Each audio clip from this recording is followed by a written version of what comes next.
Ladies and gentlemen, it's Grand Finals Day, it's Open Division Day, it's day for a whole lot of Overwatch is what that means. We've got Rookies Grand Finals here at GitGud going on North American side of things, bringing all the action at you. I am Dor, and I am joined by the always handsome man of class. How you doing, Classy?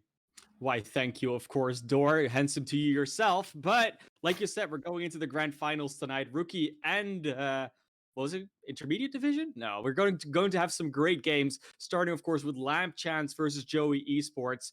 And Lamp Champs actually just got off their lower bracket finals game, so they're either warmed up or really tired. Not really sure where to put it, but we will see soon enough where that has landed them. Of course, this has been a meeting that hasn't happened for a long time, though, Dor.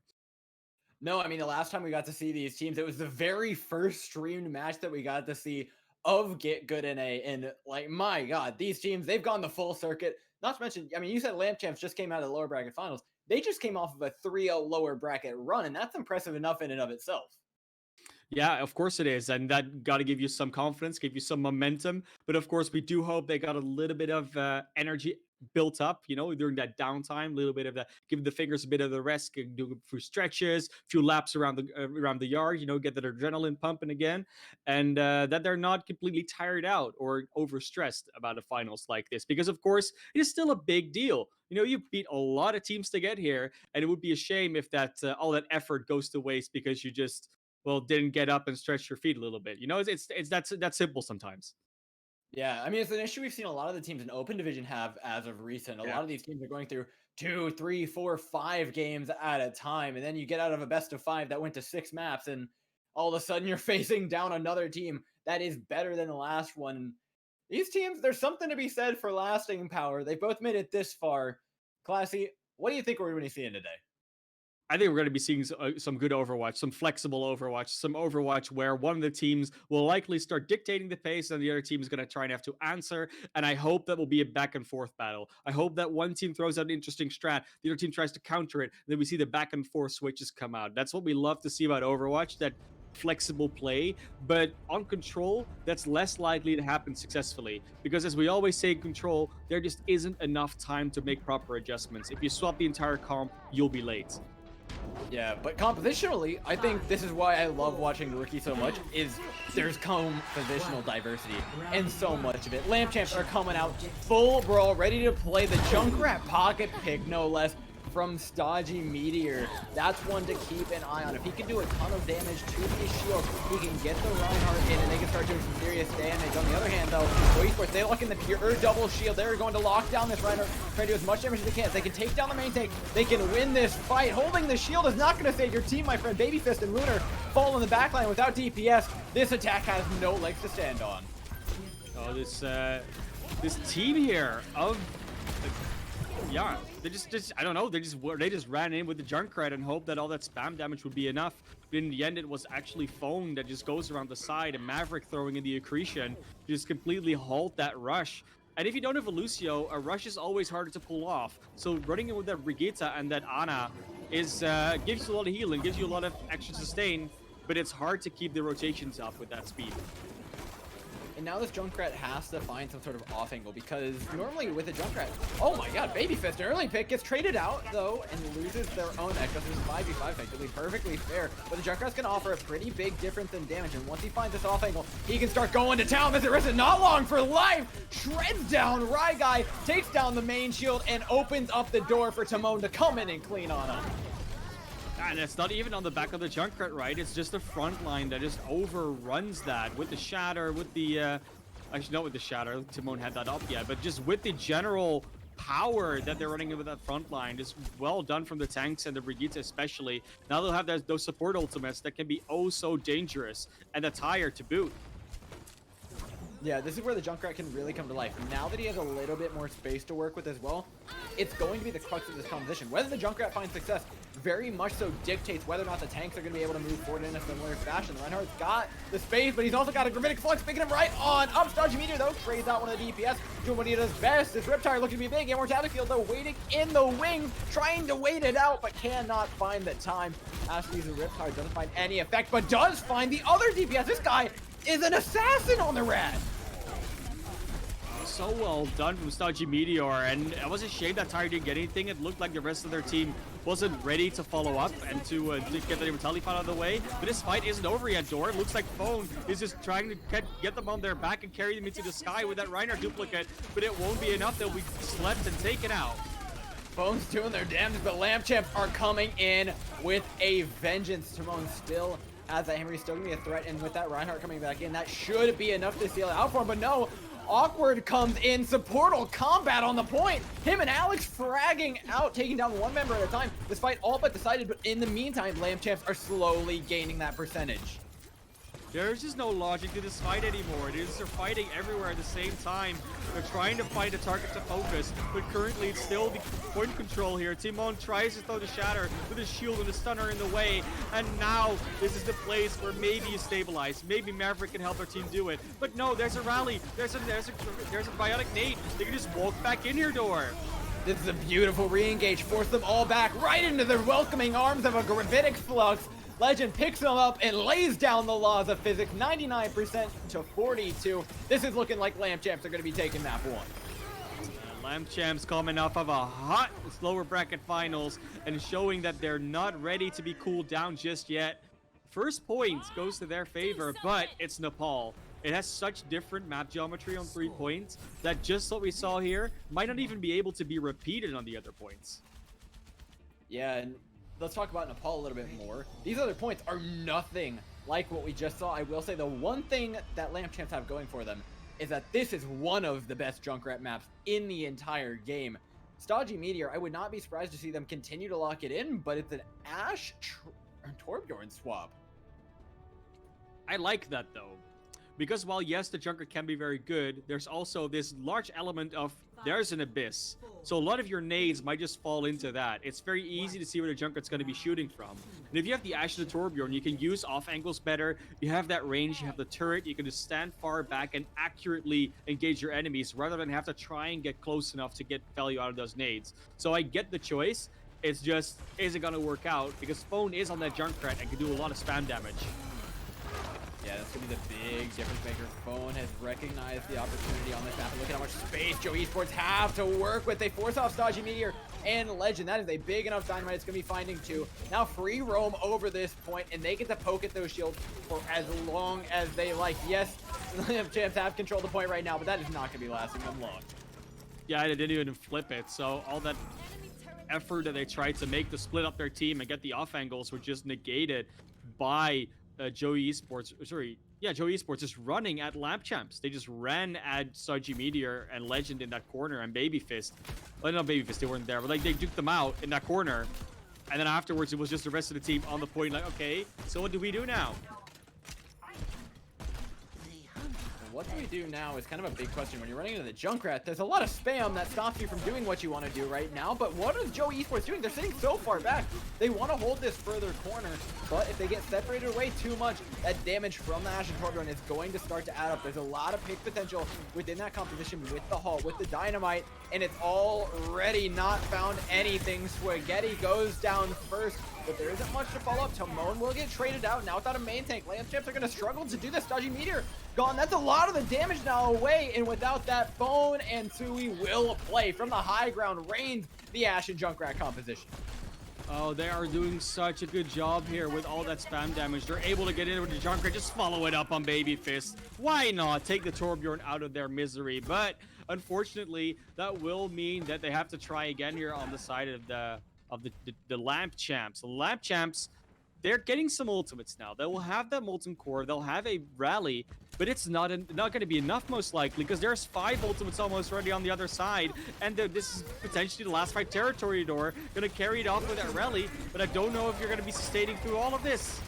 This ain't looking great. Joe Esports have set themselves up to even up that map score with the Dynamite landing. It's already looking better, but 2 kills straight out for Lamp Champs. This Riptire needs to clutch out big to win this fight, but there's already so many of their teammates that it finds 2 though, and that's such a big stagger. They can come in and they're going to have a main advantage, Classy. Yeah, they're going to, and they will keep on having control of this point for a little bit. And with just those 2 ultimates, they do manage to get in there, meaning that they'll now have 3 coming up in this next fight. And they'll basically be matching what's up on the other side. But that Bob is going to be dangerous. And it's already out. That foe 7th member so dangerous, forcing them back into the Gravitic Flux. Picks up one, but a nice boop kill onto Guy, takes out the main tank, and this could be the difference maker that Lamp Champs need to hold on to this point. They still have possession, that percentage racking up, and Joe Esports, they opt for the reset. So good to see that Lamp Champs are able to retake that and then hold on without overusing ultimates. They're just countering what's coming at them right now at this point, and that's really nice. The Junkrat's gonna have a much harder time going on the offensive than they are spamming into a choke where the enemy is gonna run through. So Phone is going to have to find these openings on the aggressive, and yeah, they're gonna try to go underneath in this double room, which is very logical to do. I mean, they got a little PTSD from last time when they got booped off the map immediately. This time, they absolutely don't want that happening. This Bongo as well is going to get them a lot of precedence over the point, but you're also welcome to a couple dashes from Stodgy Meteor opening things up. The Molten Core in the back room getting locked in the heat. Lamp Champs are heading up to surpass the percent of Joe Esports and maybe just take the map. It's the exact ultimate you do not want to see. A Molten Core where you're in that tiny of a room can just cover that entire area, and then it will be just not even a fireplace. At that point, you're actually inside a volcano, and that's not what you want to see. Baby Fist on the Torbjorn is a menace to deal with. They're going to try and touch with this ball. They will be able to, it looks like. But for how long will they be able to keep being in this fight? So far, the Gravitic Flux is out. It gets nothing. The Immortality Fields are gone, and so is Awkward. And now this is the time for them to shine. What a... Wow. But Lunar's found another one off the map. Guy's gonna fall early here, and without that tank, you lose a lot of the stall. Babyfist in his turret, though, going ham on point. Lamp Champ want this map, and they want it done ASAP. The Junkrat's not touching. Joe Esports aren't picking up a map one, and Lamp Champs set themselves up with a very nice little lead. Yeah, like we said, carrying on that momentum from their match before, they're completely warmed up. And of course, Control is one of those map types. If you're very warmed up and the other team still has to find their route a little bit, you can just walk all over them. That's not exactly what they did. It was still very contested, but it did seem like Lamp Champs were just in a very comfortable spot. They really felt like they could play the game they wanted to. They were ready. They had just come, like I said, we just come off a match, and that comfort level is just paying off for them so far. But it's also still Control. It's the grand finals. A lot of pressure can come onto you when you go to these other maps that are a bit slower, a bit more open, a bit more strategic. And that's where Joey Esports could easily claw this back. Yeah, there's a lot of chances here. I don't think that was decisive towards Lamp Champs. I feel like the Ultimate Economy was a little bit better played by them, and that's what it was able to edge it out in the end, especially on those final control maps. When you're playing double shield into double shield, that Ultimate Economy can matter so much because turning it around is damn near impossible for some of these teams. And with some of the heroes you're trying to use, heading into those other maps, so there's so many more opportunities to use things like the actual map to your advantage, try and get high ground, try and push different areas, try and get greedy in other ways or get aggressive in order to take those fights earlier and try and nullify that ultimate advantage. But it's still an advantage that Lamp Champs have, and I want to see them be able to continue it throughout the series. I don't want it to be some flash in the pan, and so far it's showing not to be. I mean, that 3-0 run is starting to look a little bit less like a coincidence. Yeah, of course, the 3-0s are there in various forms. It's a 3-0 that's like, oh yeah, it was very close, and eventually on the teams, or you have the 3-0, which just stomp. Nothing happened. And of course, we don't have the exact details for everything, so we don't know exactly where, like how close all these games were, but we know there were 3-0s. So there must have been one or two games that weren't as close in there. At least that's what you statistically would expect. So going into Rialto next, that will be the next map that we do. It's a choice, of course, from Joey Esports. Lamp Champs wants to go into defense first, so we'll be swapping sides. And what do we think about this map pick? Because Rialto has been a very popular map for everybody. I would say basically everybody's been picking Rialto like it's King's Row. So I would say that yes, you can be flexible, but on the other hand, if everyone's played it, so can the other team. So it doesn't really feel like one of those maps where you have like a specialist. This is the map that we play, but because everyone plays it. I mean, a lot of people have been playing it as of late, but I can tell you, Yeah. as far as Rialto goes, it's been, I mean, when was the patch drop with the Genji buff? It's been exactly that long since I've seen Point C. I'm not sure it exists anymore. They might have just cut it off. That I might have missed it in the patch notes, but I have never been a seen a while. team get past B on this point because the double shield is so hard to break. And we talk about this all the time, Classy, how long these fights take. And that really, really affects how far you can push these cards. Most teams, they're puttering out at A, at B. These games are ending extremely quickly because they're only getting 2 or 3 fights before the entire map is over. So you need to see Yeah. very good ultimate efficiency, strong control of the ultimate economy, so you can keep that cart rolling. And that's the number one thing I'm looking for from these teams heading into Rialto. Yeah, it's not just the duration of the fights, it's also the teams have gotten so good at actually controlling the high grounds that are there in Rialto. It's been a long time coming since they finally are used to their full effect. And you can talk about the high ground on A, above the hotel, where you just have a clear sideline at the attacker spawn as defenders. You could talk about the high ground on B in the upper house, where you have a clear sideline on their spawn and a bridge, which is like a small corridor which you have to go through with no cover whatsoever. And even in on the last checkpoint, you have some high ground. Of course, that first archway, but even behind the objective, on the sides a little bit. Like there's always this slight edge that you can have as a defender if you play correctly. And teams have gotten really good at using that. Yeah, and one of the most key high grounds right now is that initial one, right? Rounding Yeah. that second corner is so difficult. We see a number of teams attempt to try and set their Sigma up there, but you need to send something with it. And how much you commit actually is very risky because you overcommit and then you risk your Orisa actually getting run down. But you undercommit, all of a sudden you can't actually take control of that high ground and then you can't take the corner. It's a really big game of chicken that happens extremely early on in the match. And I think if we see a team lose a lot of time here, that is exactly where it's going to be. Yeah, that's very logical, of course, where it's either that corner or it's the first checkpoint, which is always, with the respawn advantage for the defenders, a very hard one to get through, and that choke that you have to break. We will see this Echo on the defense here together with the Genji, which I really like. It's, of course, been a very popular Pharah map in the past, which we can see coming out from the attack here.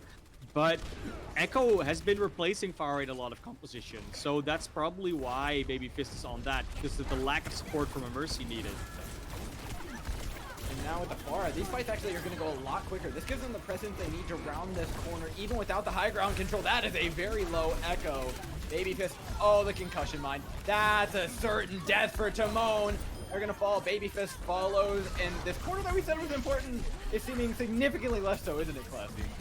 Hey, it is the fight's going on for a while. They burn off over 30 seconds. This is always something nice to have going on. We'll get a stagger here maybe on the Baptiste. Looks like Spaghetti will get away with that one. They're still in danger of getting staggered. They're very far forward. Oh, all this damage from the Pharah. Phone is just laying it into them. Oh, no breaks on this, man. Sui comes up, cleans one more without a main tank. This is going to be almost impossible to try and recontest. Kinetic Grasp is out, and now this Barrage Phone, he should know that this is absolutely free if he even chooses to use it. Yeah, I think they will, just to maybe confirm it. But actually, with these skills, they might not. They're just going to go in and get some extra damage out. Don't even need it. The ground Pharah coming back into play, chasing down Timon as well. Phone, just a menace on this Pharah so far, has so much going for them. With this Barrage still ready, the damage boost of Alex behind them. And they might go for this sneaky flank on the side. I think they are. I think they're actually going to try and get this go. Get the kill on the Babyfist again. How is that even possible, Door?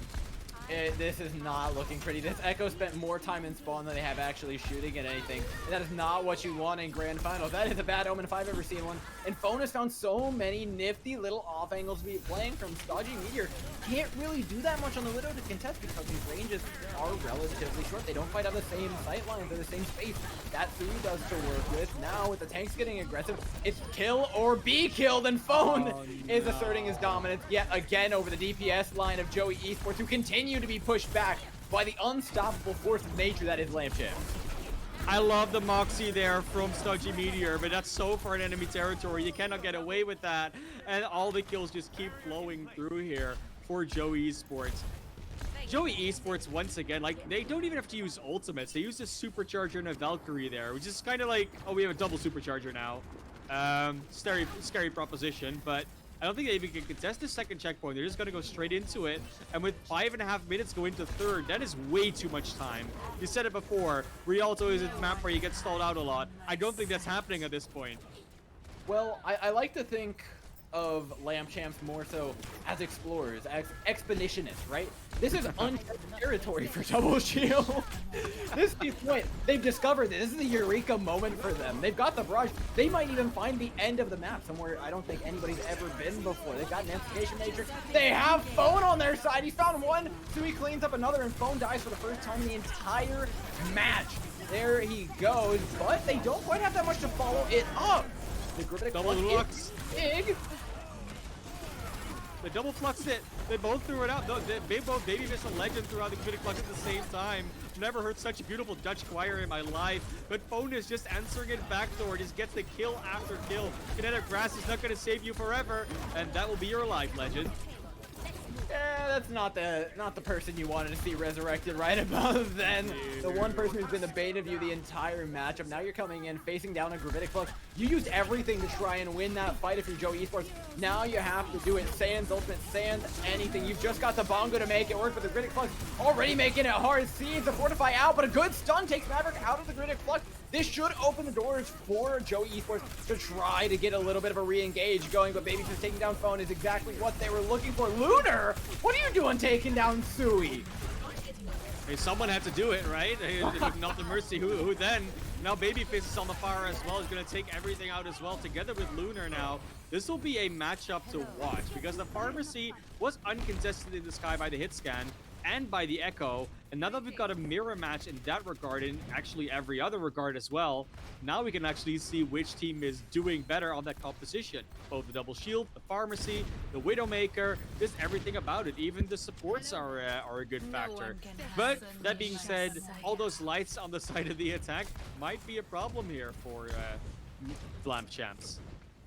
Yeah, ladies and gentlemen, I would like to draw your attention to the top right of the screen, where you will see a marvelous little sighting of 5 ultimates up on the board. That is so much Q, and they're still not winning with it. They need to push aggressively and get rid of at least a couple of these to guarantee a fight win. Yeah, now the ultimate count has gone down to 3 because they used 2 and didn't get anything from it. And that means it's a lot closer to what the defense of Joe Esports is running, or Lamp Champs are running. They're close to 3 of their own, which is going to be the Application Matrix, Gravitic Flux, and that Barrage. So, yeah, a lot of matchup going on here, what type of ultimates they will have, and I'm not sure what Phone is going to do with this one, because they have to get close in the first place. I think they're going to try to do some roof surfing here. Let they get spotted out, and immediately that is the key to back off. Honestly, I'd love to see him in a free spot from the Widowmaker right now, but they've got to do it with just the sniper herself. Simone dropping extremely low, but this Barrage finds itself a nice 3. Phone trades back with 1, but my friend, that does not even up. Oh, Babyface has gone surfing in Italy. You know, it's 100% fun. I don't know it didn't work, but I tried. It's gonna be fun. Now we see some swaps coming out from Joey Esports. They got halted and they cannot get further. Starchy Meteor finally aligned. This Widowmaker gets Maverick late as well. And with 1 minute 50, where's the time gone? I thought they had 5.5.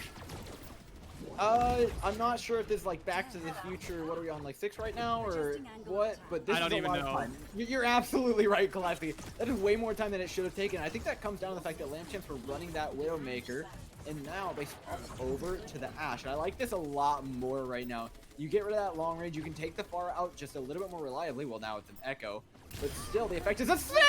Snodgy! That's dirty. They're online. They actually found the lobby. I think they were in the wrong game before, but Phone taking out Babyface might be an opener that they can live with on the side of Joe Esports. Going in now with, I'd say they had a numbers advantage, but that's obviously not going to happen. But Phone takes out another one. Phone on the Echo, finally a hero that they can start popping again with. Yeah, they finally get the revenge on the Widowmaker. They've got the skies open to them. They can start going for a lot of this poke. Babyface gets taken down.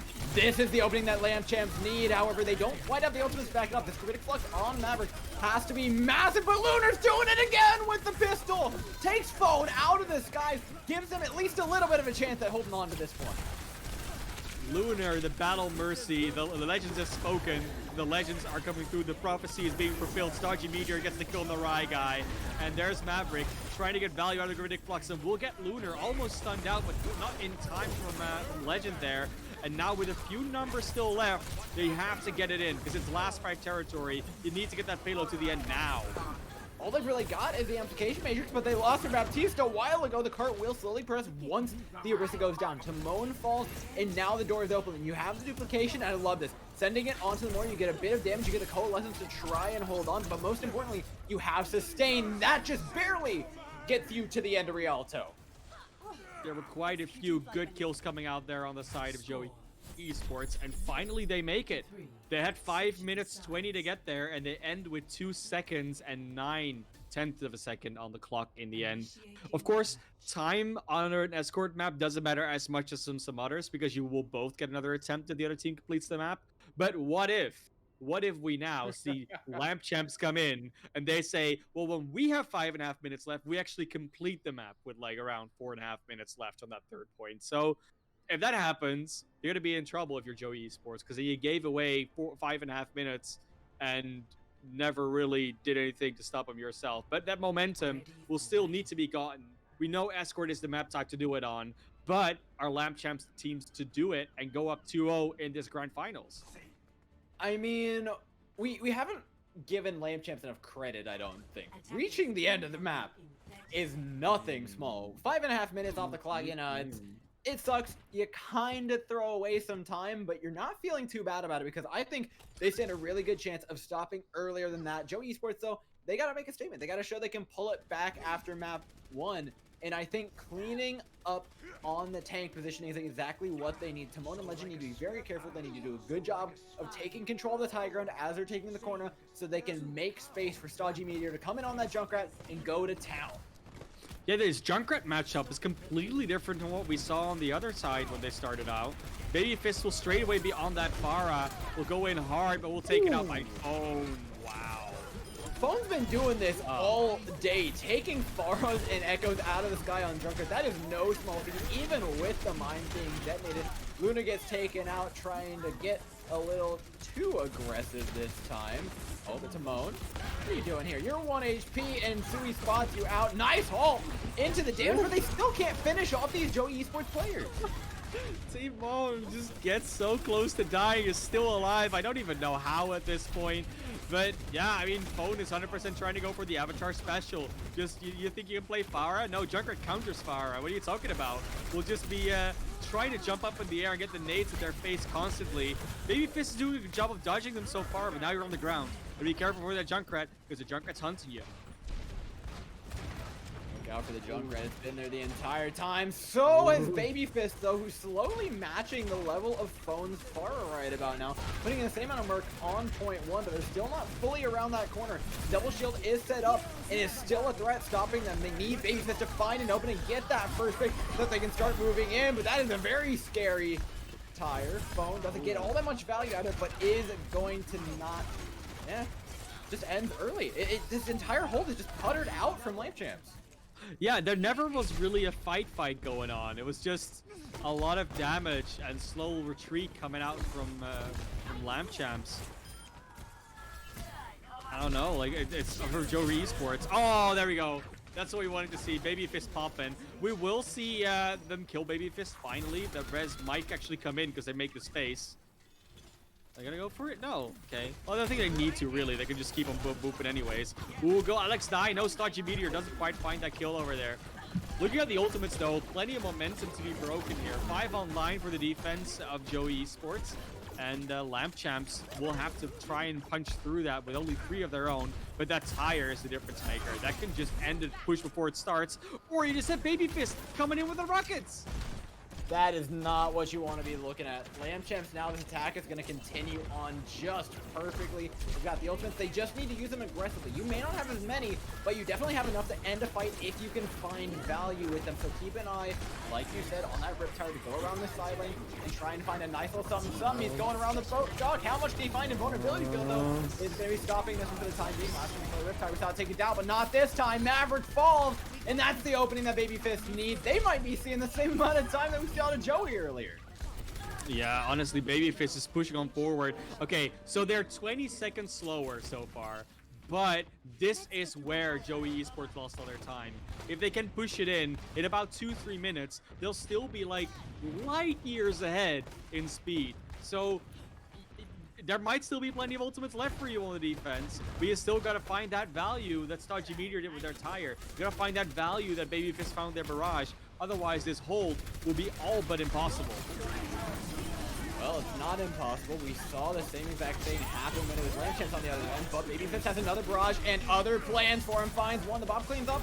We're getting in the back. Take away that main heal. You take away a lot of the opportunity for Lampchamps. You need sustain to reach the end of the point. Yes, you're finding kills, but can you follow them up? The longer Joey Esports are alive, the better this is for him. Joey Esports just wanted to buy as much time as possible, maybe not even let them get to that last point. And with 4 minutes, they've already burned off a significant amount, but 4 minutes is still so much time, and now you've burned out all their ultimates. It's only Ryguy ready with that supercharger. Stodgy Meteor is close to another tire. Swaghetti will have that amplification matrix, so even though you've held out this first push, it's not over by a long shot, and this is a very good opportunity with Babyfist coming out of the Doom as well.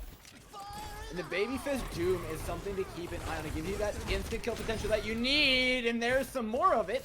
Stodgy Meteor seemingly just finding one no matter when he pops these rip tires. With Lampchamps slowly grinding this fight out, they're gaining the space they need. All they need now is a clean fight win. They've got to just seal this one out. And with the main tank going down, Ryguy ending this Transcendence. This is just desperation from Joey.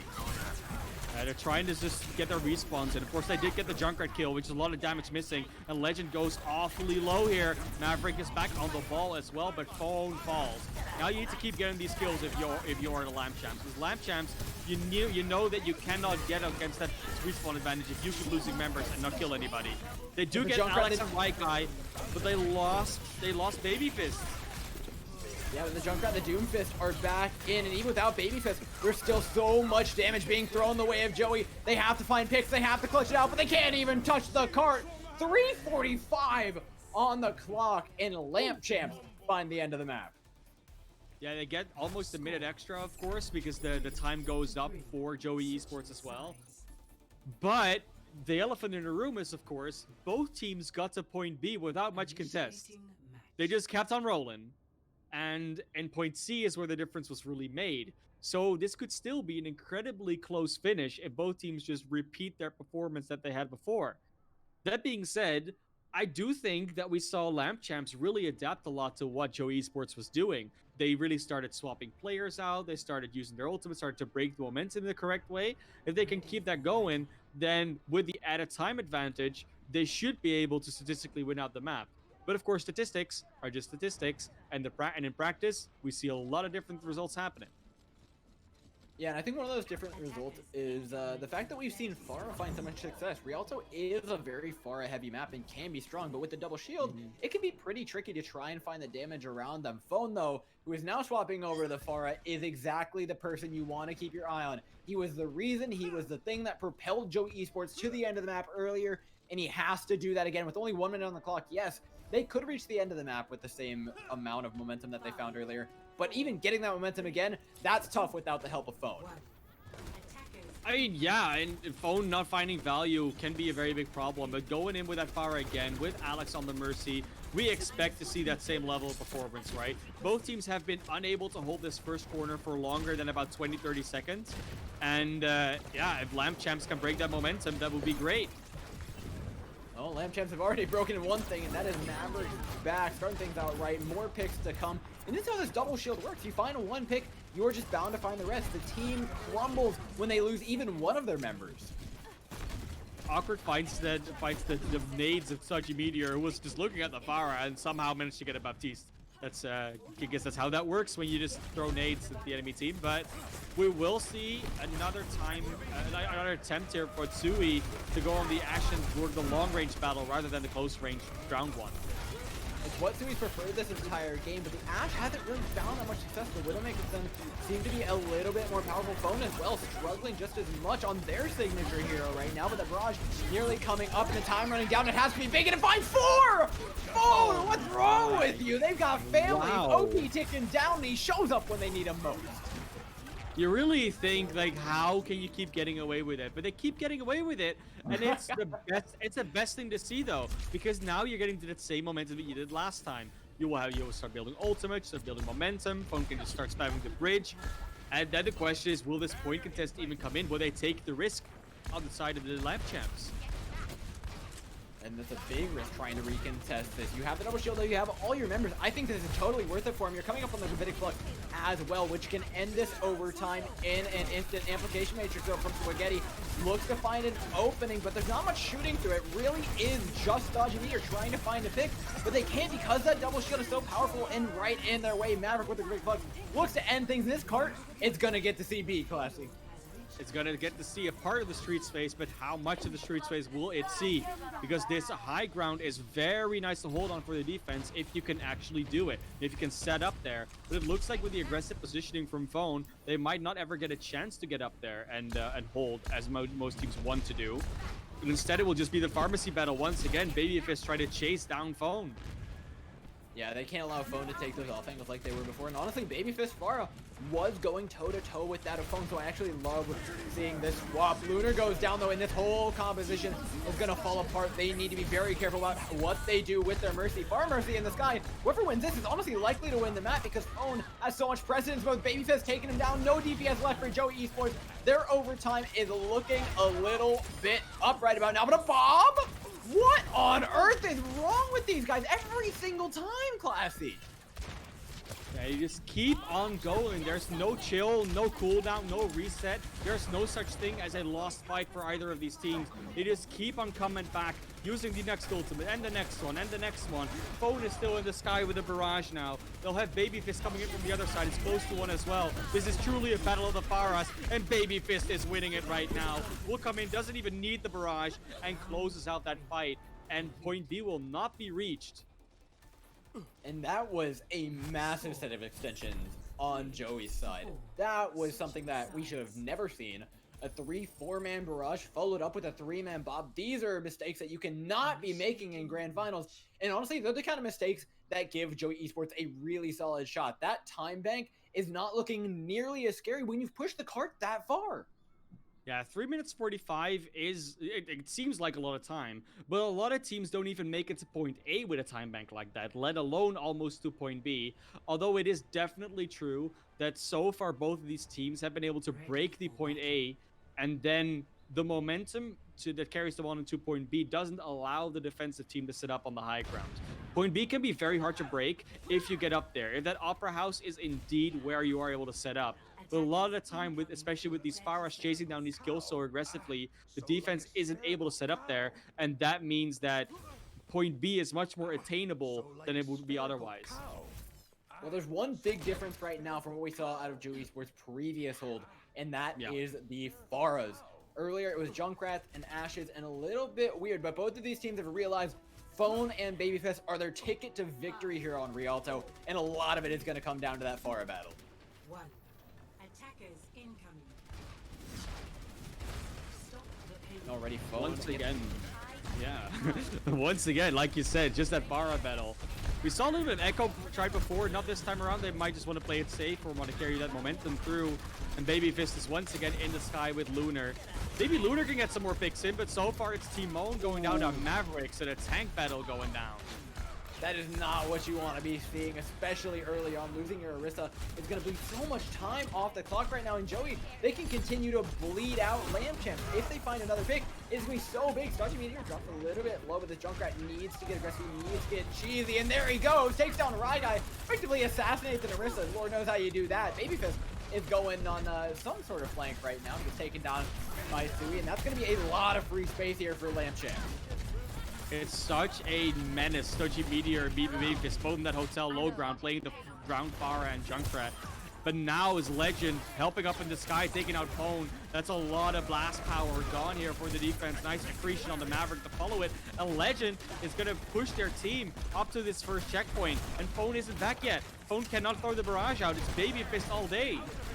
Well, Babyfist doesn't have the barrage at their disposal. What they do have is a Valkyrie and Babyfist with a fantastic position to take down Alex. Gets traded out for Phone, but Phone's got the ultimate.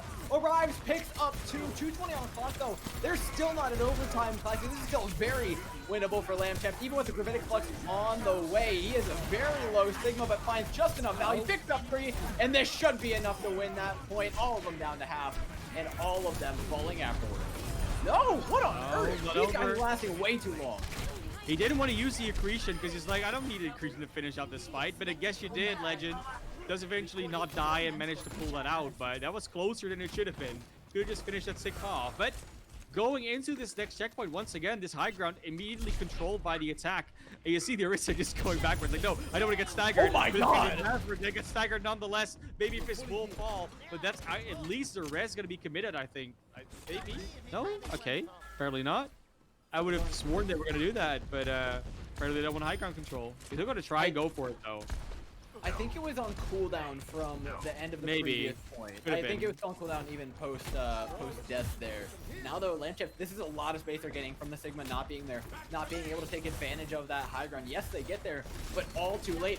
Joe Esports, you've got 4 ultimates on the board. Make use of them. Gravitic, Flux, and Bongo committed. They want to win with just these 2, but with that timer running down, Lampchef, they need to find a way back into this fight and ASAP. Yeah, they'll have a minute, so they'll easily have enough time to approach this from their spawn. Like, they'll be back before that easily.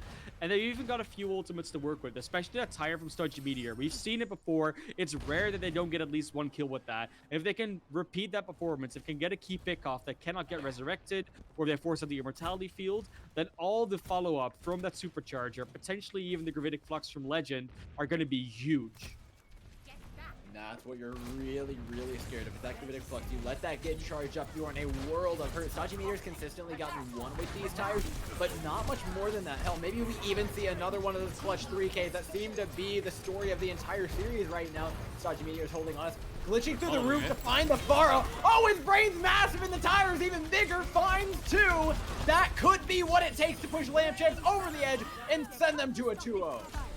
Oh, they do get 2 counter picks, and the rest is out of the Baptiste. It is just the supports. They're not going to be able to do enough damage together. They're not Lunar with the Battle Mercy. It's just going to be Rye Guy on the Wrecking Ball and the Tracer of 2 coming back in. But that might not be enough. They're going to go for the full stall. All the dive comes out, the Doomfist, the Winston. As long as they keep touching the cart, they might still have a chance. But it's just the Lucio. You can boop and pop all you want. But with just the Moira and the Lucio, you're not going to get anywhere, Joey Esports. It's going to be the Lamp Champs picking up the second map, going up 2-0 in the series.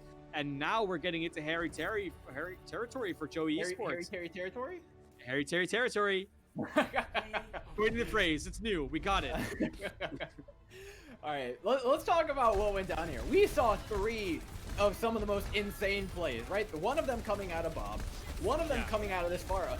But let's talk about that Junkrat tire. The Rip tire was insane. I mean, you could tell the cogs were turning in his head. I'm not 100% sure if he knew that he'd be able to see through the roof there, but the second he popped through the first time, he's like, oh boy, he knows exactly where he's going, finds himself too, and I mean, a big brain map for a big brain map win.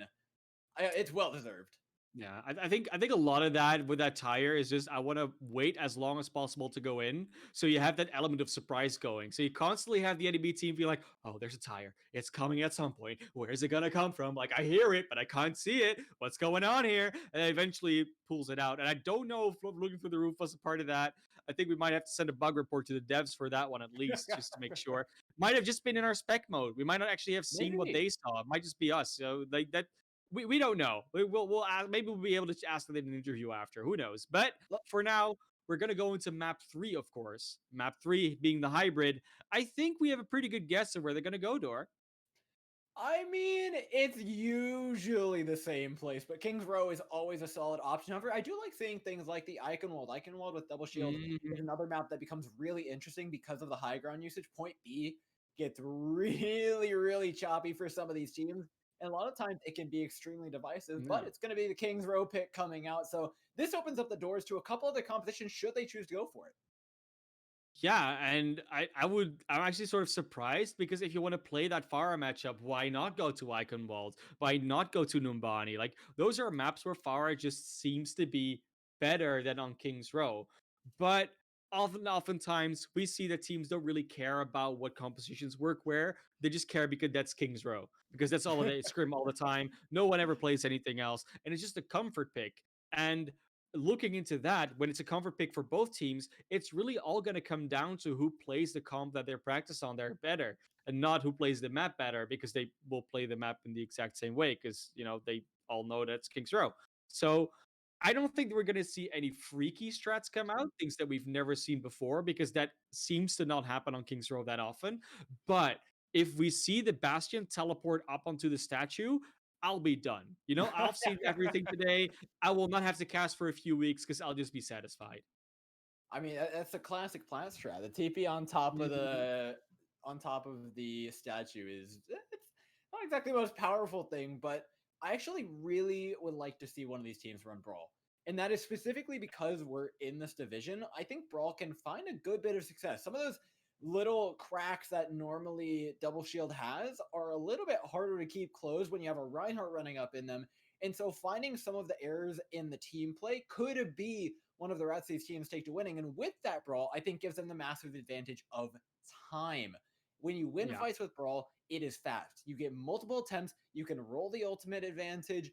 That's if you can beat the composition. That's a big if, but it's one that That's is the a if. massive advantage should they be able to push it. I mean, I saw a team win King's Row today by pushing a soldier through the under the clock tower, that room, going behind the archway, and then go on the back line with a damage boosted by a mercy. So like, I'm still happy to be surprised. Like things can still happen, 100%. But it doesn't mean that they will. So, surprise me all you want, but so far I do think we're going to see a lot of Echo Pharah Ash type of compositions. Maybe even some Genji if we're lucky. I would really like to see both these teams pull out the Genji a bit more, but so far it has looked like they're favoring these projectile heroes a lot, which, if you don't know how to counter Junkrats and Pharahs, can be very hard to deal with. And looking at the coherence of these teams, the way that they're able to mechanically and communicatively play together, we will always see Junkrat and Fire find a lot more value than we, for instance, go to like the expert division or something. Yeah, well, it's the things like the concussion mines, it's things like the spam. The teams aren't really disengaging from them together, and so that can really Yeah, split them up. And in double shield, especially, that is a real problem, right? The second it you get really your is. Sigma pulled Yeah, away or your Rissa gets concussion blast and can't quite fortify on reaction, that's a little chinks that the Far and the Junkrat really look to expose.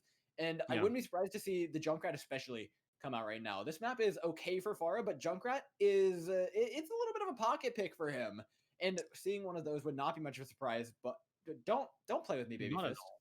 Don't play with me, baby fist. It's attack. They have like half a minute. Yeah, I Don't worry know. about it. So we're just gonna look at what they're doing on the defense. It will be phone on the Junkrat.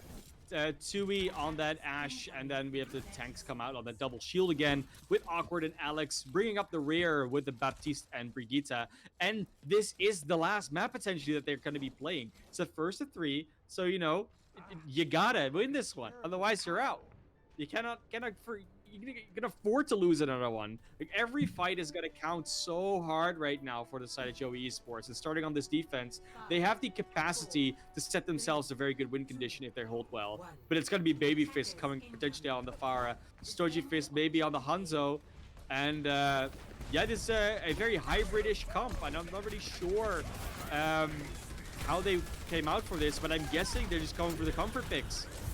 I mean, if it ain't broke, don't fix it. I loved Babyfist Farah in the previous game. I love it right now. And when he finds 2, I love it even more, Clappy. They crack open a fast as hell blink and you miss it. And Lamb Champ send themselves on. Yes, I was trying to figure out what the rest of their composition, like what its purpose is, right? Like how do they win fights with their win condition?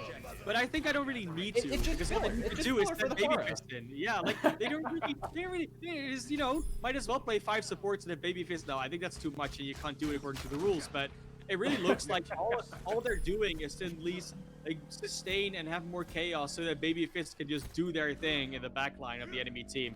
And it keeps working. As long as, like you said, if it ain't broke, don't fix it. And so far, it's not breaking. Oh my goodness. It's another. This is not what you want to be seeing if you're Joe Esports. That is, though. Baby Fist goes down. Now it's Dodgy Meteor in the backline who has to find value, make up for the fact that they no longer have that far. Simone under so much pressure. Nice accretion from Maverick. Will end his life, and that is a big pick, and it's going to allow them to hold the choke now. And if I'm gonna fault Baby Fist for anything, it's that they go in so deep that they're never able to be res by Lunar. If there's one thing that will probably make that comp even more dangerous is if Baby Fist is always res. that I don't want an immortal baby fist in my face. However, I'm pretty sure that's exactly what Lamp Champs want in Joe Esports' face right now. If this bar does not get taken down and taken down soon, they're in a world of hurt. Sui is under a ton of pressure, but does not go down. Instead, Timon in the front line. Now Babyfist is a distraction. The Reinhardt's going to town, but the two tanks are still alive for Joe Esports, albeit with low health bars and now no health bars. I like that Babyfist consistently says, you know what, I'm only going for Tui. Tui is the one thing I want to kill, and once Tui is dead, I'll worry about the other people on the enemy team. And I think that's a fair way to do it, right? Because you take out their long range. It's only phone on the Junkrat, which you can with double barrier reasonably out-sustain in this close corridor. You will lose Babyfist once again very far forward. Can the rest come out this time? It doesn't look like it. So it keeps being true. Babyfist does go deep, and sometimes a bit too much. But they've got the Dragon Strike. They have a fair set of ultimates here. If they get aggressive with them, if they use them early, I think they can absolutely win the Riptide, though. Looks to end it early, doesn't find anything. Great Immortality Field to keep them up. Now it's the Dragon Strike in, finds one on Alex, takes away the sustain. Immortality Field has been used by Joe Esports. All the damage right now from Lamp Champs feeling a lot more permanent than he used to, but without a main tank, that becomes a little bit of an issue. This res would be huge if it goes through, and it does! Timon gets picked back up, and this push has legs again. Lamp Champs look to take this one to point C. Lamp Champs just popping, honestly. Again, they don't. You're like we keep saying, it's all about Babyfist, but it's not. Like, it feels like it is, but as soon as Babyfist goes down, look, it happens so to be that there's 5 other players on their team that are just as capable of finishing a fight very quickly, and they just keep on doing it. They even have some ultimates left. They'll have a Valkyrie, they'll have a Shatter, and there's not that much in the bank for the defense, so it will be hard to stop this momentum with 4.5 minutes left. Is this going to be your last defense of the tournament? They better hope not. Timon's got a Shadow locked and loaded, though, just waiting for their shields to run out. However, you can tell Joe Esports, they know he's got it. They're waiting for the reaction. Oh, the shield just a second too late. It was so close to landing, but the entire team gets shattered. The Fire Strike follow-up, and now Lamp Champs are collapsing onto them, and you were absolutely right, Classy. This might just be their last defense of the tournament. The Critic Flux is pure desperation, trying to keep them up, trying to keep this cart from the end. From that yellow box, Hammond comes in, but isn't going to be able to find that much. 3 members pushing the cart forward, and this is not feeling great for Joe Esports. The phrase last stand has never been more true. This is your very last stand, potentially, in this tournament. Babyfist is now on the Doomfist as well. Will probably melee a lot instead of the right click, because that's what the Babyfist, of course, is. Now we see Ryguy just being demolished by that fist, going in with a Wrecking Ball.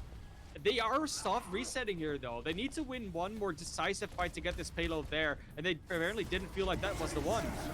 Well, look what they do have. They have ultimates. They know that. They know the compositional swap came out from Joey, so they can afford to go for this reset. And with Sui down, there's no backline harass. Stodgy Meteor just gets to go on in. Timon just gets to swing right on away. And the members of Joe Esports are going to bleed out one by one. We're back in the same situation we were before. It's all about the stall, Classy, and it doesn't feel like Joe Esports have it in them. 3 minutes, 9 seconds. Beautiful time for King's Row. And you're not even going to be mad that you did it in, you know, a minute slower than you potentially could have. Like, you're happy to go for that soft reset, to not give them a chance to farm ultimates off of you. You just reset, go back in with your ultimates. Like you said, they had them. They know the defense doesn't. So Joey Esports just gets overrun by sheer power, by being on a suboptimal composition, and then also without any resources to work with. And now they have to do it. They have to break the defense of the Lamp Champs, and they have to do it with some time on the clock, because otherwise they will not be able to defend and to attack again, but they will only have another last stand. I mean, you and I talked earlier about what Lamp Champs went through to get here. 3-0 record through losers bracket. They have fought tooth and nail. They came out of one series and into this one, out of the pot and straight into the fire, but they are on fire themselves. The momentum this team carries with them is ridiculous, and every time they seem to slow down just a little bit, they find it in them to hold on yet again. Joe Esports have a monumental task up against them, and their backs are against the ropes. But if there's any team that has the heart to do it, I think it's these guys, and they're running the brawl because they want to try and reach the end of the map ASAP. We call the San Francisco special for a reason, just not losing a map throughout your entire playoff run. We will, at least the lower bracket run, of course. We will see, again, this defense come out with the Babyfist Pharah It's the one we've been talking about. It's the one, the only, the Pharmacy combo with Lunar. But now they're running this Tsui and Phone McCree Doomfist combo. And Maverick on the Diva, Rygar on the Reinhardt. It's so different than what we've seen them do before. And the results are exactly the same, Classy. Babyfist finds pick onto Awkward. There's no main support. There's nothing to stop this Pharah from going to town. And this kind of brings in the question, yes, the Diva's strong, but how many of these rockets can you actually negate? Well, not that many if you just go into a small room which you can keep spamming inwards. I think if you're gonna run that Diva, you gotta abuse that open space, abuse the fact that you can get onto high ground easier. If you go through the hotel room, but you gotta do with that. Babyface just gets another pick and spot on the Phone of all players, who is just like, that's the one that can just go into the sky and negate fire rockets that way by mobility. But they were on the ground behind the shield, wanted to play it safe. Babyface gets a few shots into the face by the Lucio, but that's not going to be enough. So 3 minutes left, and now they can maybe start attacking for real. I mean, Sui's made the Widowmaker swap and is sitting up in top window solely for the fact that they can take out the Pharah a little bit now. Dodgy Meteor's already there. The other DPS shows up now. It's Babyfist turn with the barrage. That's a little aggressive right now. It opens up the doors for Lamp Champs to come on in and clean things up. However, the Coalescence used, and that is a little bit hopeful from Awkward. That is an ultimate. You did not want to quit Stodgy. That's not I half nice. expected Stodgy as well to just be like, hi there, behind the Widowmaker, just like, hello, greetings, and then just go for the kill. But they kept it a little bit respectful by just killing them straight away. What they could do against that as a Widowmaker. Tsui back over to the McCree, doesn't want to have that happen again, but Stodgy's in the same position. They're looking for it. Yeah, there was coming. That a 360 shatter from Timon. I don't know. I mean, why? I know why, but why? You know, they do lose their life after as well. But now you might give them a chance to come back in. They got your Reinhardt. They get your Diva. You might have just gone too bit overzealous here, Lamp Champs. And yes, you've got a beautiful time on the sea. But if you're going to give them points for free, you might just put yourself into a position where you get reverse swept.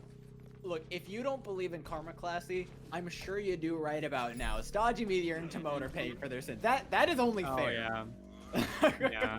I think Stodgy Meteor, not so much, but Timon going for the 360 Shatter, that was 100% overzealous. Babyfist maybe also overestimating their firepower a bit. They do get that kill on the Phone again. It's just ready in the top window. And now, oh, there we go. They're just throwing ultimates down the drain right about now, Classy. This is not pretty for Lamp Champs. They're trading out kills, but the spawn advantage is so big for Joe Esports right now.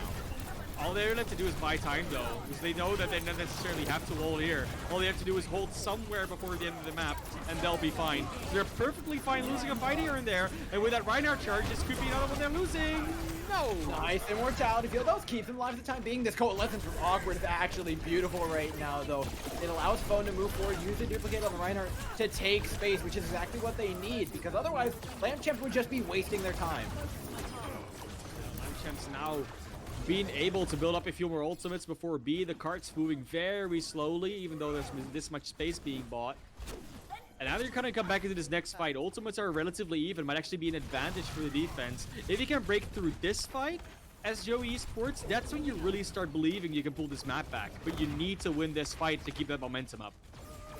And keeping it up, they will be able to. They've got the Deadeye. They have a Shatter on lock. It's just avoiding that kinetic flux. Oh, no! It immediately gets deflected by Stodgy Meteor, who has just been the bane of this DPS line, right back into the face of Rye Guy. You want to talk about stabilization? I'm pretty sure Lamp Champs will have that combo all day. I'm so sure as well that Stodgy Meteor like counted it out. Okay, there's like about 2 seconds left in the Deadeye now. Now I go in, I put on the deflect, and there's no way they can shoot because they'll shoot into one of their own team. And it happened. They shot their own Reinhardt, and that's not something you see happen a lot. A Reinhardt dying to a friendly high noon deflected. Not what you want to be seeing either if you're Joe Esports. However, it's what they got to do. They've only got the Shadow to make this one work. They do have a gravitic flux. They have the Soundbarrier just in time, though. Good push now. Lamp Champs are going to have to back off. They can't quite push into the Soundbarrier until they get to re-engage. The rally's going to allow them to do exactly that. In such good ebb and flow of the fight here from Lamp Champs, but maybe a little bit much in the ultimate department there. Lunar just on the... I don't know, like, the thing is it too much in the ult department when you're just winning? I mean, the blade, though, they don't have anything to work with now. Oh no, I 100% expect that this next fight can go wrong, but on the other hand, there's not that much to the other side aside from the duplicate. Duplicate can be a very good ultimate, but it needs to not be shut down. And if you can shut it down, especially if it's like a tank that you can just stun up, then that duplicate might as well not exist. So the high noon of Tsui might be more impactful if it doesn't get deflected again. It can also buy space for that duplicate to come in, and it'll do exactly that. Phone duplicates in, shatters through, and it's starting to feel like Joe Esports can pull this one back and start pushing that cart forward. Yeah, they're still fighting though. They're brawling out this cart. The time zone is going lower and lower. Nice combo from Phone there. Gets 2 or 3 in a row. And did a great duplicate. The duplicate was really the only ultimate they needed. And yeah, you know, I might have cursed that by saying duplicate might not be that important. Yeah, and it won them the fight. No surprises there, though. I mean, you give away the ultimate economy, and now Joe Esports, they can look to roll that. They're almost up on this coalition. Spaghetti has to time this nano boost onto Timon perfectly. Keep your Reinhardt alive, and you will be winning this fight. So much is decided just in this tank battle alone. The Nano's early, though, and they're going aggressive with it. The Deadeye is going to take down Stodgy Meteor, traded out, though, for Tsui. It's back and forth in the kill field right now. This team fight has completely devolved, but Babyfist is going to be the one putting out the majority of the damage, and the Deadeye finishes things off and allows him to stop right here with a minute 40 on the clock. Yeah, well done from Babyfist. Just goes in with that duplicate, shows that they can play the Echo 2. Goes for the DPS, which is usually a very risky swap due to them being so much more squishy and stunnable. But if there's not that much to the other side, and if they're far enough away, that McCree pick can always work out. Now going in there with a Shatter and a Gravitic Flux, so much CC to work against.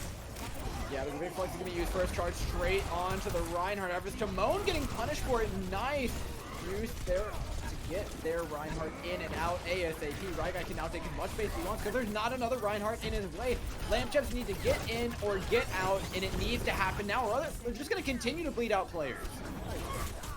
They will definitely have to start maybe grouping up as a team and just going back in. It's been Timon that's been so over-aggressive that almost gets taken down again by an aggressive charge play. We'll throw a Shatter and get someone on the ground. That's a duplicated Ana, and Foe not able to hold on. Ryguy is playing way too far forward right there, and that's what allowed Lampchamps to come in. Even though he had the Shatter, he did not have the space to use it. Presses that Q button and gets punished for it. Now you're coming in, Coalescence, Deadeye, it's last fight territory, Classy, and Joe Esports have to win it here. Yeah, even if they win it, I don't think they can win it with time left on the clock, so they will have to go in overtime. So the best they can do is a draw still on this map. There's so much working against them. Not even talking about the ultimates, which are online for Lampchamps. Gravitic Flux up, it's their last chance. Joe Esports opening it up right, find themselves a second. The Coalescence is huge from Awkward. Keeps the team up just enough to get them in. Now it's the Deadeye from Babyfist who's duplicated over onto a McCree. Finds himself one onto Alex, and you need as many players as you can heading into this last point. The stagger potential is huge from Lampchamps right now.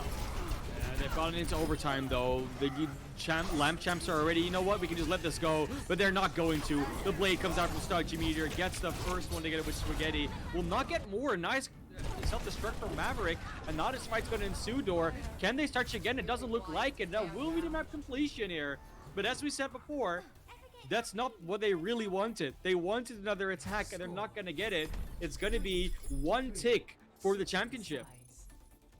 That is not what you want. I don't know anybody who's been willing to take that Lampchamps right now have a massive advantage. With the pace that they've been going at, it feels good, but with the karma that they have, slightly less so. Let's go all the way back to the beginning of that attack. With Lampchamps almost full held, and then Timon went for a 360 Shatter, following Stodgy Meteor going for a little bit of the bags, and you're starting to feel like there's a reason they're losing.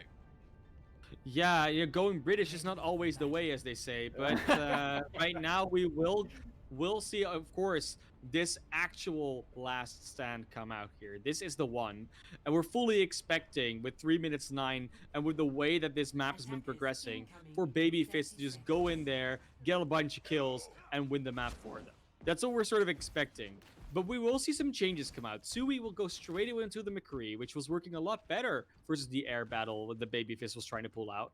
And Phone on the Torbjorn added pressure. Throw out the turret, throw out the Torbjorn. It can just do a lot with Molten Core as well for the front line.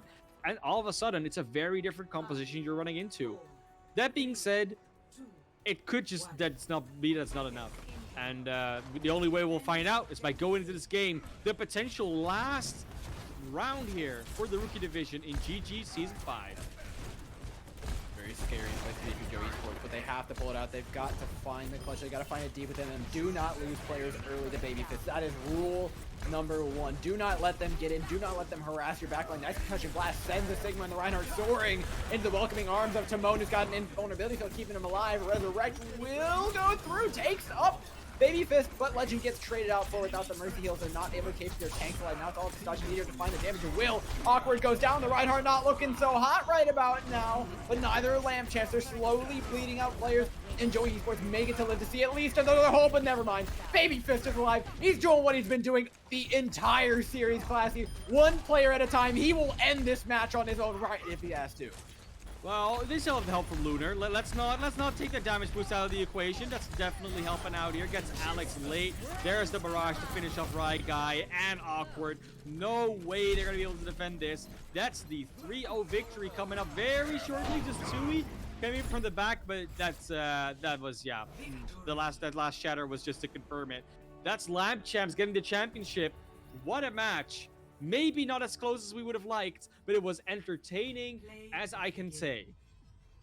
I mean, entertaining isn't even the right word for it. The amount of ridiculous plays we saw in this entire thing, between Deadeye deflect, between massive bombs, between the barrages that we see everywhere on Rialto, even big blades here from people like Stodgy Meteor, and assassinations all over the place. These teams both showed so much promise, didn't they, Classy?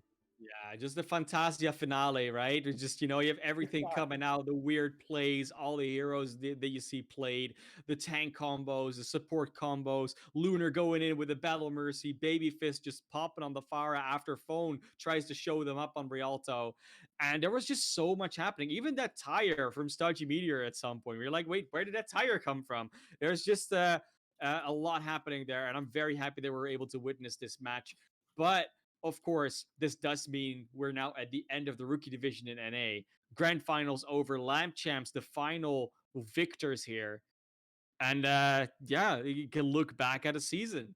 That's how that works. You've seen everything. You got to wait for the next one. These teams are, I think, it's a bit of a hollow victory because you win, but it also means you've ended the season for everyone in your division. And you got to wait for the next one. And that must feel hollow as well. I mean, I don't think Lamp Champs are feeling too bad about this right now. I mean, it had to end eventually, and they're more than happy to be the people to do it. Ladies and gents, we're going to have a quick interview with our winners here in just a moment. Check in on how they're feeling, what they thought about that matchup. So we'll be right back with you that in just a sec.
It was a great series, but I'm ready for a great interview. We've got Legend on the line with us, coming off of a massive 3-0 up against Joe Esports.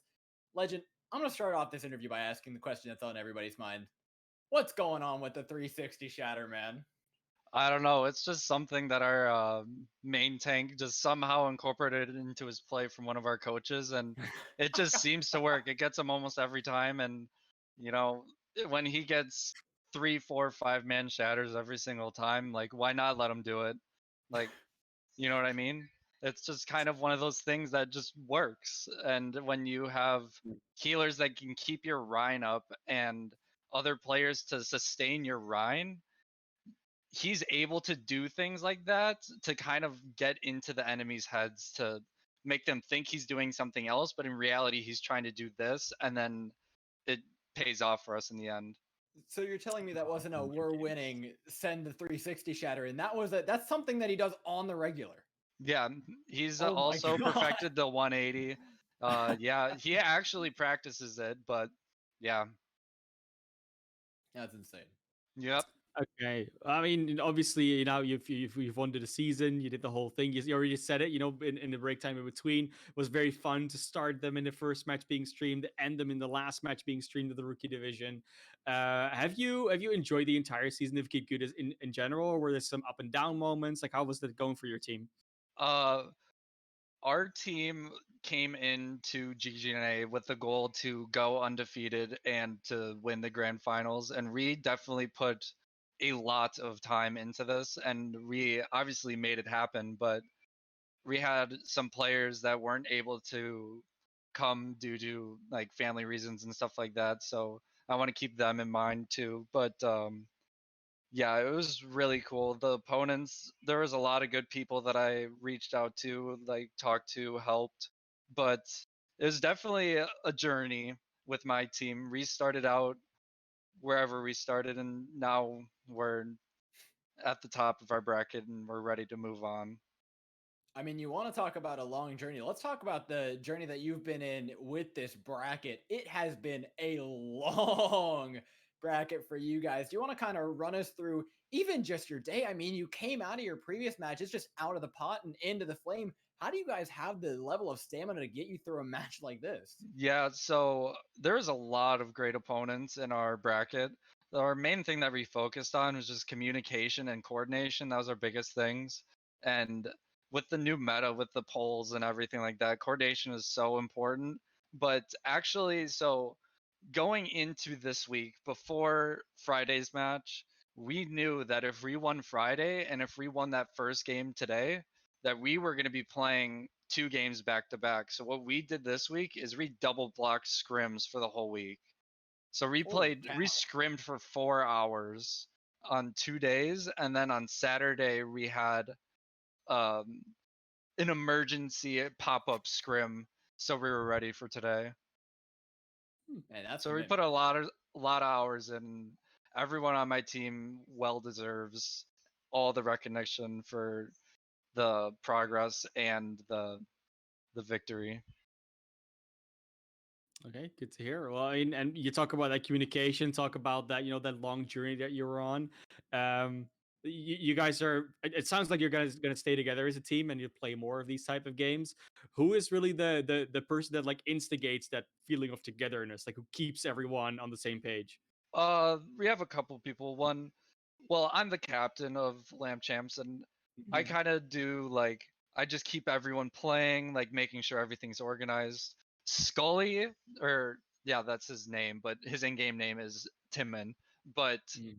uh, he's our in-game shot caller. He's the main tank. He's the one in front. Everyone else is behind him. He's the one making the calls. And then Lunar, our support, he's the personality guy. He's the one that kind of keeps everyone in check. But then at the same time, we have Stodgy Meteor and Just Nick and Potentials, and they just bring a character to the team that just like makes everybody laugh and just want to stick around all the time. And then Baby Fist, he's just so good. So he's just everyone's just a perfect fit, and we're all just so dedicated to winning this, and I'm just happy that all the work paid off. Hey man, massive congratulations. It's totally worth it. If there's one thing I've taken from it, is that the one guy holding the comms in your team together, holding the emotional, the non-tilted, is the guy who was playing Battle Mercy on Rialto. I don't Yep. know if that speaks to how much fun you guys were having or not, but huge congratulations to the win today. Huge congratulations to the win in the tournament. And honestly, I can't wait to see some more of you guys. Thank you. Yeah, we honestly are excited to start up. We actually have a scrim on Tuesday, so we're not Hey, stopping. keep it going. Like Yep. to hear it. Yeah. Well, thanks for having a chat with us. Of course, go enjoy the victory with the rest of your team, and good luck on the scrim on Tuesday. Keep Yeah. it going. Thanks for everything, guys. Means a lot. No problem. Bye-bye. All right, ladies and gents, that is it for just rookie tonight. Classy, we got a little bit more on plate, don't we? We do. There's another grand finals coming right after this. Don't go anywhere. We'll, of course, take it to a little bit of a break, get everyone in the lobby. But after that, we're going to be hot and raring to go because grand finals are only just beginning for NA. Ladies and gents, we'll be back after a quick little break. If during that break you feel like following the Twitch channel, following Classy, go ahead and do that. It's a little fun bit of homework for you, but we'll catch you guys after just a moment.